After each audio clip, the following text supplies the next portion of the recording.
we were younger, my brother would always tell me that I always talked in my sleep. And he goes, every time you talk in your sleep, you're always talking about Corvairs. You know, he goes, what is wrong with you in these cars? You know, and I don't know. You know, I guess that's how passionate I am about these cars. I mean, I would even dream about them and talk about them in my sleep. My name's Christopher Mejia, and I own a 1965 Chevy Corvair Monza.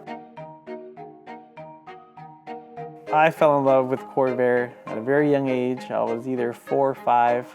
My godfather, grandfather would take me to school in it. You know, we used to live with him in Studio City, and he would pick me up, and I thought this car was the most amazing thing I've ever been in. I had no idea what it was, though. I had no idea, you know, that it's Corvair, Chevy. I knew nothing about cars.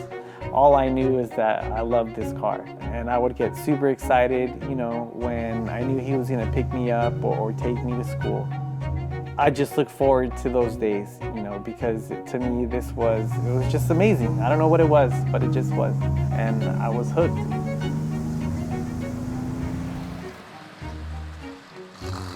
Time went on, I got older. He ended up passing away and left the car to my mom. My mom actually drove it for a little while. You know, of course she didn't like it. So I begged her to give it to me. So that's how it ended up being mine, and it was my first car. Drove it in high school until I crashed it. I had friends in the car, we're driving down the road, they're doing construction. There was a manhole sticking up out of the ground, and I drove right over it, and the lower part of the engine got caught, ripped it all out. It was just devastating, it was horrible. Then after that, you know, I had no money to fix it or anything. So the car sat, I think for about 3-4 years, I believe.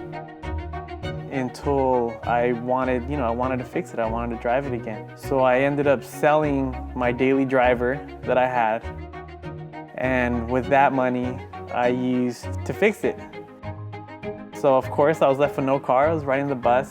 My girlfriend, she let me borrow her car, and then finally got the car done, back running again, enjoying it, and then I crashed it again after like a week of having it back. And there it sat again for I don't even know how many years. It was a long time it sat crashed.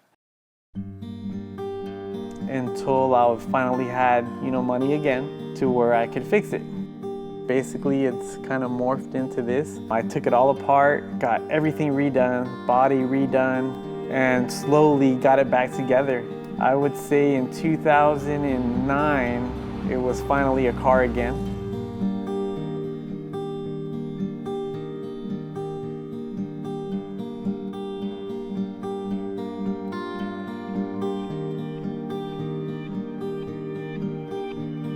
It's had 3 engines. I've rebuilt the suspension, rear suspension, redone all the interior. So this car has helped me learn about these, you know, how to work on these cars.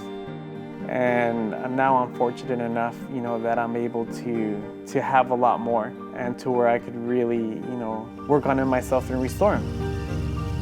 So basically the engine is in the back. For an American car, that's already weird. Then it's air-cooled. It's a flat 6-cylinder engine, like a Boxster style engine.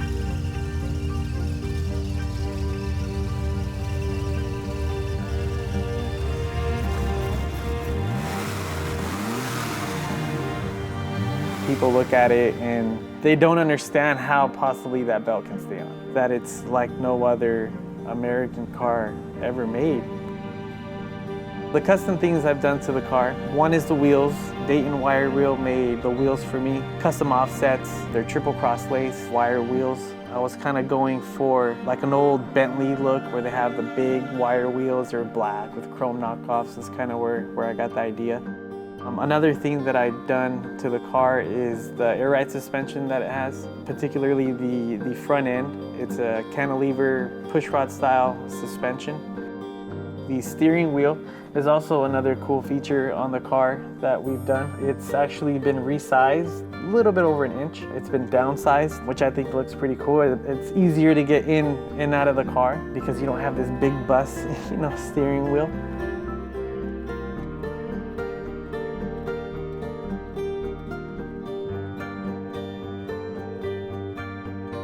Pretty much though, the car still looks, original.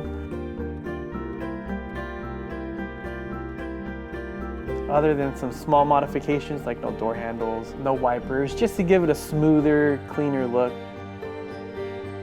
But other than that, it's still pretty much a stock car. The interior is original pattern.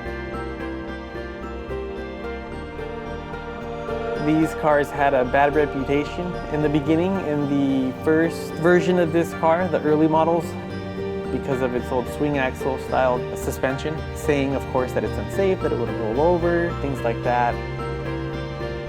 But it did get corrected when they changed the body style of the car in 1965 to where it became a full independent suspension. And these cars, they're amazing. They handle very, very well. They race them. There's still guys that race these cars. Because of this car, I've owned over 25 Corvairs. Different variations of it. I've owned vans, I've owned convertibles, which I actually do have too. I have a V8 version of the car. Not stock, of course, it was an aftermarket conversion. I think because of this car has really given me a passion for just cars in general. I'm a property manager full-time, but in any spare time I get, I'd rather be spending it here, working on these cars.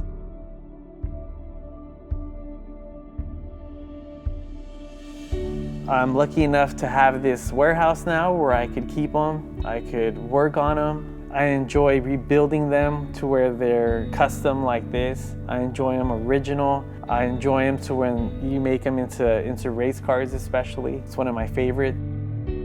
My godfather, he bought it brand new in 1964 and owned it till the day he died. He died in 1995 and he was 95 years old and still had this car. It was his only car, which to me that makes the car even more special because, I love it just the way he did. And I don't see myself ever selling this car. I see it just being handed down, to my son, and then he would I hope he hands it down to his kids. But yeah, that's why this particular car is so special to me because of that.